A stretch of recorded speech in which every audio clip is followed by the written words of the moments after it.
قسما بالله رب العالمين ما ارتضينا غير دين الله دين، فهو دين الحق دين الأنبياء، إنه الإسلام نور وضياء. هذا الدر وهذه الكلم بمديح الهادي تنتظم، ضاءت بالمختار الظلم وحلا في مولده النغم. Happy birthday, Rashi. I will give myself a gift so special on this, the celebration of my birth. I will love myself enough to present a prize long awaited, as rare and coveted as the chalice of a king. I will stand high in my heels, proud in my knowing, assured in your presence, imbibing you, treasuring the view as rare as black lemonade. I will smile, turning my head to the side, drawing your gaze to my neck, knowing your eyes will not wander lower, but your soul, your being, your heart and mind will wander lower, wander higher, deeper, longer, closer. Fireworks exploding in a blaze of reds, blues, greens, blackest blacks and whitest whites. A series of soul-searing bangs, starting at my core, my deepest insides, filling me up till it seduces my brain. A crescendo, a roaring waterfall, a symphony, an infinite ripple. While my face will look straight, nodding at the others, the periphery, inconsequential, never being distracted from my purpose, to receive my present. For this moment, this here, this now, this present is my wondrous past and wonderful future. Then, sated for a spell, I will leave to return once more. Will it be a year, I wonder, or will my wandering follow my heart, the path that always lies in your wake? Assalamu alaikum wa rahmatullah, and welcome to Finding Me today on the ITV networks with a very, very amazingly talented and inspirational woman. Rashida Khan is both an author, a poet, a content developer. She's done a lot of exciting work, and perhaps I think as she speaks you will hear that sometimes we have to trudge through the mundane and do the boring just to get down to doing what we really love. And what she really loves is writing. So I want to say Assalamu alaikum wa rahmatullah and welcome Rashida, and thank you for being here. Wa alaikum assalam. It's an absolute pleasure, Quraysha, and it's wonderful to hook up with you after all these years. Yeah, I mean, it's amazing. As we were just speaking, you know, before we came on live, that we were in school together, and now 30 years later we meet through this wonderful opportunity. And as I said before, you're the same Rashida that I knew. And it's wonderful also to see that you've turned your talent into the passion that you've always had, and that is to write. You know, I have been intrigued by the concept of creativity, of innovating, of writing, and of leaving something tangible, because there has been too much focus for the longest time, I think, within the Indian community, within the Muslim community, on developing certain professions, very sterile professions. For example, accounting, economics. Okay, medicine is a bit more, you know, empathetic, but these are the kinds of professions that have been highlighted, and the creativity has totally oozed out of our communities, I think of our lifestyles, and of who we are. And so it's you know, for me, it's a great, what can I say, a blessing to encounter in the last few months the amount of Muslim women who are engaging in creativity and stirring the creative pot. It's amazing, actually. When you start writing, that's when you realize just how many amazing, wonderful women there are out there, especially amongst our Muslim women, who are incredible, doing incredible things, not only writing, but really learning to express themselves, really finding themselves. So I think, you know, I'm sure that's why you've got a whole host of guests anytime lined up, because there are amazing women out there who are doing wonderful things to really be able to express themselves. You know, I think for me personally, if we understand ourselves, we are able to then be empathetic and understand the world and understand people better. So for me, that is my ultimate goal, I think, is to be able to understand the world, understand people around me, and then to be able to share with them not only my view, but share with them what I think and feel, and in turn receive theirs as well. So sharing emotion, feelings is very important in terms of the development of a woman and also in terms of understanding a woman, isn't it? Yes, absolutely. And you know, when a few years back, I just started seriously writing, probably about 2-3 years ago. And one of my friends asked me, so why do you want to write? And I said, no, it's because I want to express deep emotion. You know, I've always felt very deeply and strongly. I'm also quite flippant and, you know, lots of fun as well. You know, I'm not always a serious kind of a person. But through my own development, and that's something that's also been a wonderful journey for me. So as you grow and develop and learn, you realize that there's no end to learning, there's no end to experiencing, there's no end to understanding, and every day is just one more in the journey that you might never come to end. I mean, there's another beautiful poem in this book that I call you know, that talks about life's journey, and I don't know if we'll have a chance to, but it would be nice to go through that as well. And you know, the amazing thing about my poetry is whenever I read it to people, they all say, oh, but that's about me, you know, you're writing that poem about me. It's like, and that's what's so heartening for me, that people can identify with the poems on a very personal level. So do you think also that it points to the fact that communication is an area that has been stifled, especially amongst us, amongst Indian women, amongst Indian Muslim women, and that now through these creative expressions and opportunities, whether it be painting, poetry, writing a book, you know, taking up different forms and platforms, that it is through these means of communication that women are coming out to assert themselves and perhaps to claim back their identity as someone more than just a wife or someone more than just a daughter, but I am a woman first, I'm a being first, and I have a soul that has something to give. Absolutely. I mean, that is so essential, and it's unfortunate that and it's not always the case, and this is a big generalization, but my observation has been that, you know, generally somehow we subsume ourselves, our own individuality and personality, because we're, like you say, a daughter or a wife or a mother, and actually we need to be able to play those roles in the most complete manner, and the only way to do that is to actually be yourself and to express yourself and to acknowledge yourself. Very often we don't acknowledge ourselves. I mean, I know of women, and contemporary women like you and I, or even younger, who live vicariously through their children, or you know, who and not to say that they don't have anything to say or to contribute. I think that everybody has something within them to give and engage with. Certainly. I mean, what you've touched is something that's very personal to my heart, and that is of acknowledging yourself. And it comes back right to the start of what you said, is knowing who you are first, understanding yourself. And it's the same as in terms of our relationship with Allah, that you can really only understand your relationship with Allah if you understand yourself. Absolutely, isn't it? Absolutely. I mean, that you know, that's the other developmental journey that I've been on, is very spirituality and about the spiritual journey. You know, I've always said I'm not a very religious person, but I'm more spiritual. And you know, what does that exactly mean? I really think that it's about that personal connection with your Creator, you know, and how else can you manifest that connection or that relationship is in first saying, in being grateful for who you are. For actually, you know, I'm so grateful, Allah, that you have given me this. I make so much shukr that I have this perfect body, that I have a mind to think, that I am able to understand, make sense, to be able to, you know, communicate with people and to communicate with you, most importantly. So I think that's a very, very important part of the journey, is identity. I mean, I know we'll probably talk a little bit about Mirror Cracked as well. And this book is, you know, when people ask me what's this book about, I say it's a family story, it's about the breakdown of a marriage, but ultimately it's about identity.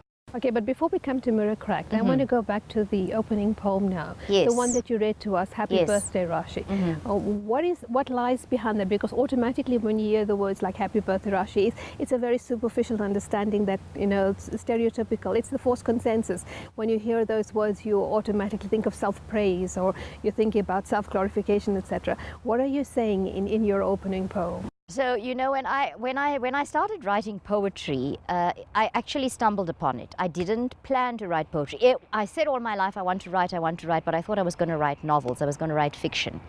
And then when I eventually left work and decided I'm going to try and do this now as much as full time as I can, I went on 1 or 2 courses. You know, it's so important because you don't know what you don't know. You know, so I went on 1 or 2 writing courses, and one of the courses suggested that write poetry because first of all it allows you to play with words. And it allows you to play with, you know, the way words sound and also you have a lot more flexibility. You know, there's no strict rules specifically about like how when you're writing prose, and also it forces you to write succinctly.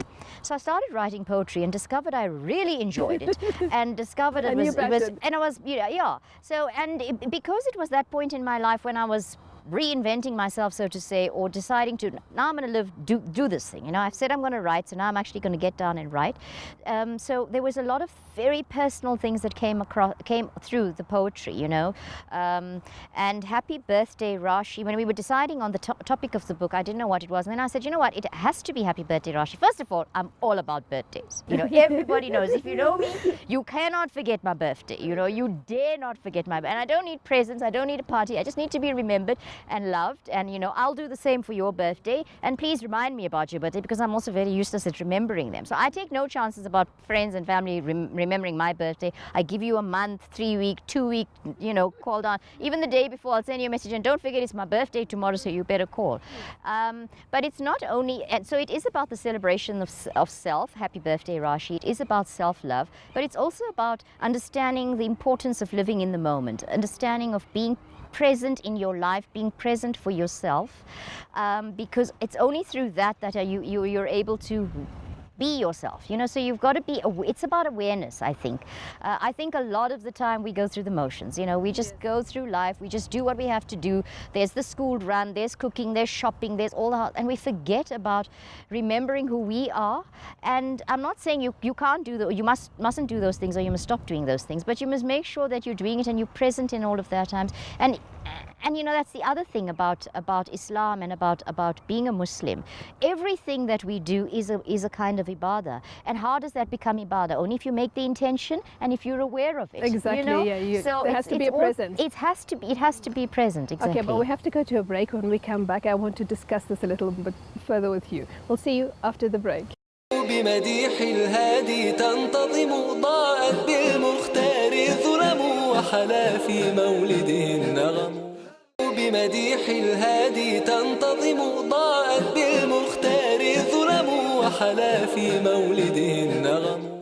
Assalamu alaikum rahmatullah, and welcome to the second segment today on Finding Me in the ITV networks with a very special friend, Rashida Khan, who is both an author, a poet, a content developer, and an amazing inspirational woman. Now, before we went on to the break, Rashida was speaking a little bit about her poetry, the message contained therein, and perhaps the most, I think, potent message that comes from it is this consciousness. And you know, I've said many a times that as Muslims, especially as Muslims, we need to be present in the moment, and we need to be aware, so we don't work on autopilot, but that we reflect on what we're doing and we think deeply about it, because there is a meaning in everything. So Rashida, before we went on to the break, you were explaining this awareness. But awareness is also related to meaning, because you know, life has to have a meaning, and you can only get meaning from life, it's through words. And words are so important, because without realizing what words mean, what they say, what they transfer, what they capture, then we lose the essence of what is within us, because we communicate through words. Absolutely. And it is in that presence, in that awareness of what we're translating by those words, that we then give shape and form to our own identities. And perhaps that's why I think the hadith of the Prophet Muhammad sallallahu alaihi wasallam to the effect is so powerful, where he said, "Man kana yu'min billahi wal yawmil akhir falyakul khayran aw liyaskut." That, to that effect, that whoever believes in Allah and the last day, speak only good or keep quiet. So which means a sincere and committed understanding and reflection on what you're going to say before you say it. It's an awareness of the moment, isn't it? That's right, absolutely. And you know, I love how you say how words are so important, because I love words. I have a wonderful relationship with words. You know, I try and learn a new word every day. And also, you know, it's like you say, how else do you communicate and express except through words? You know, I mean, and of course through your heart, so that will come through as well. So if you're really feeling something strongly, people will know that. And that's the other thing about my poetry that I think is very important. People relate to it and react to it because it's very authentic. It's very honest. It's almost raw. You know, there's some poems in here that even after I read it and I was like, published this, and I thought, oh my God, you know, you're really putting yourself out there. Did you write that? I mean, really, did I actually think that I can share this with the world? But yes, obviously I can, because, you know, I've done it and I've never regretted it, never looked back. And I'm very, very happy to have done that. But that's about honesty of feelings, isn't it? Absolutely. And honesty of expression.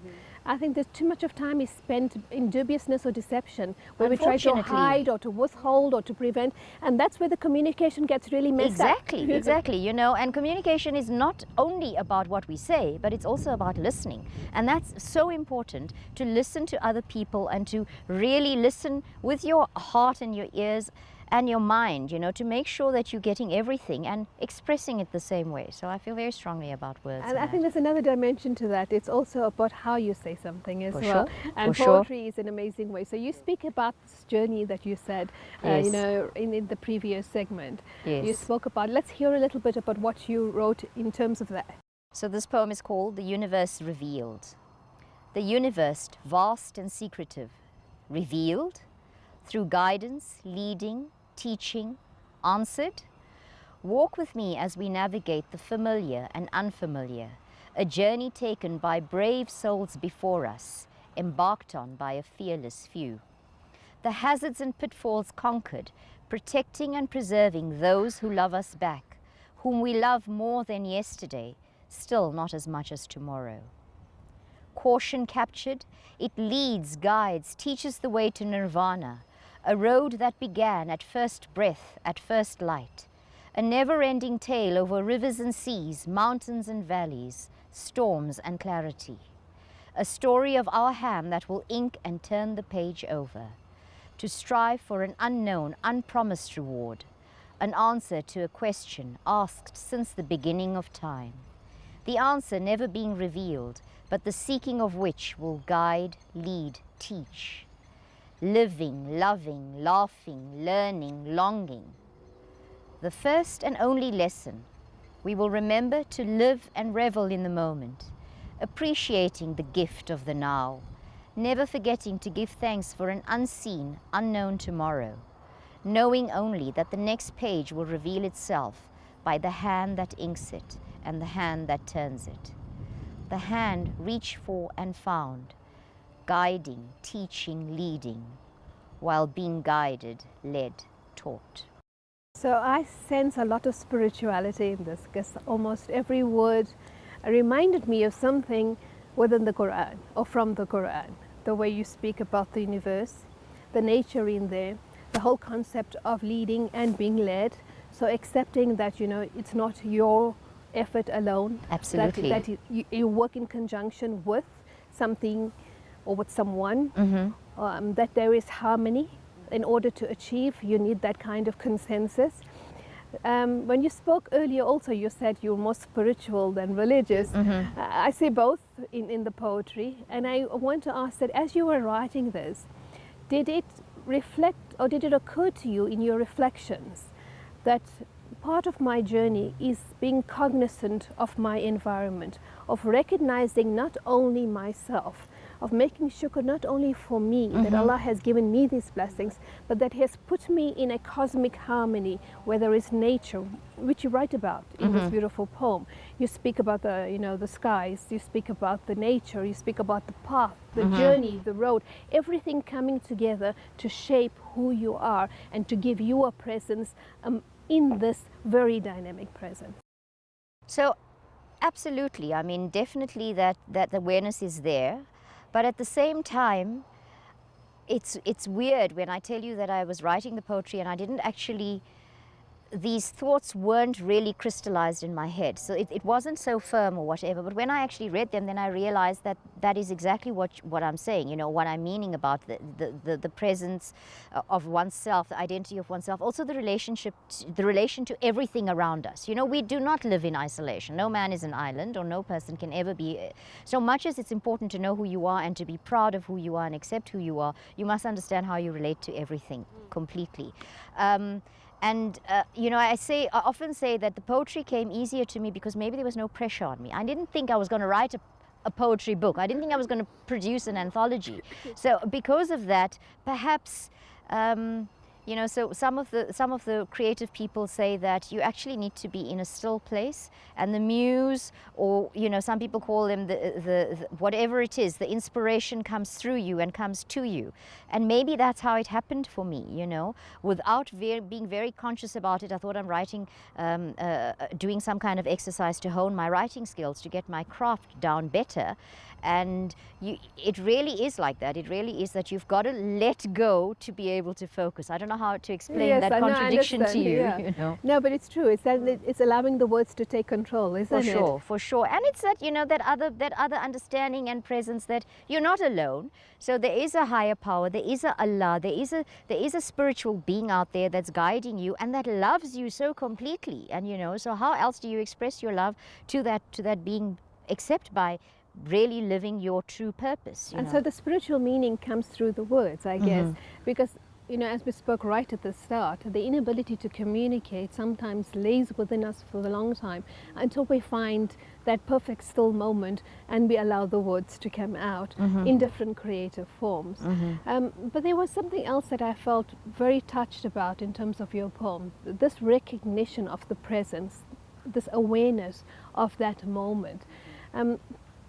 Comes to my heart about something that I feel needs to be addressed in terms of our community, that the failure to recognize this, to recognize that no man is an island, that you live in a presence amongst the presence, and that there's a responsibility not only to yourself but to this wider, to the wider presence outside you. When we forget that awareness and that consciousness, we become very selfish individuals, selfish beings, so trapped up in our own moments, in our own material lives, that we become disrespectful and even unkind to everything else around us. And I'm not only talking about humans, but I'm talking about nature. Absolutely. I'm talking about what animals. we're doing to the environment. You know, we are the vicegerents of Allah. We are here to protect the environment. We have to respect it. And it's so unfortunate that we do that.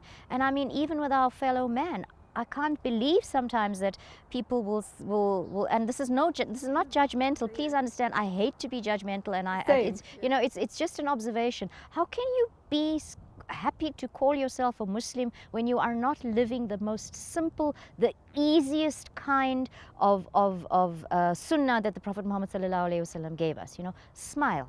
You know, I make it a conscious effort, and now it's become habit, but I will smile at everybody and everyone regardless. And I am surprised that there's so many people who don't do that. And I mean, even amongst ourselves, when we see each other in a shopping center or walking around, we forget to make the salam. We have to greet each other as Muslims. We recognize each other as Muslims. Salam. He said spread the salam, yeah. And what is salam? Salam is peace. So you bring in, and what is the other meaning of salam is Islam. You know, Islam and salam are so closely related. So all you're doing is acknowledging and wishing Islam and peace on the next person. How do we not do that? And isn't that possibly why we're losing our road as Muslims, and why there's so much of strife and difficulties in our communities? No, absolutely. And we're very fast running out of time. I know there's two more poems that we want to touch on here. Is about women empowerment, but I think we'll keep it for the next segment because it requires a lot more than we have here. As a closing or as a parting, you know, based on this journey, this reflection, self-love, self-acknowledgement, without pride, without arrogance, arrogance, but a recognition that I need to love myself to love others. I need to love myself to love my Creator. I need to love myself to appreciate the beauty and the nature outside. What message would you like to leave the viewers? Well, much as that is important about loving yourself, I think it's also important to recognize yourself, because only when you recognize yourself and be honest with yourself, then you say, that wasn't a really shitty thing to do, Rashi. You shouldn't have done that. You shouldn't have said that, or you can do better. So I think there's a constant striving to better ourselves as people, and we have a role to play. As mothers. We have a very important, significant role to play. I mean, I don't think there's any other a single person or individual that has as much influence on a child's life than the mother in the early formative years. So, and how do we ensure that we're doing everything except making sure that the child is clothed and fed and going to school and doing, so we've got to make sure that we bringing up kind people, people of the ummah, people of Prophet Muhammad sallallahu alaihi wasallam ummah. And the most important thing, as you say, is to get off autopilot and to start investing in human beings, right? Absolutely. Okay, but we're going to come back with another interview because we haven't even come to Mirror Crack. Yes. So I would like to link those two, because again it comes to identity and the role of the Muslim woman. But thank you for sharing these thoughts on your poetry. We will make the information available to the viewers about where they can get it from in the final segment. Thank you. But for now, I have to say, fi amanillah, wassalamu alaikum wa rahmatullah.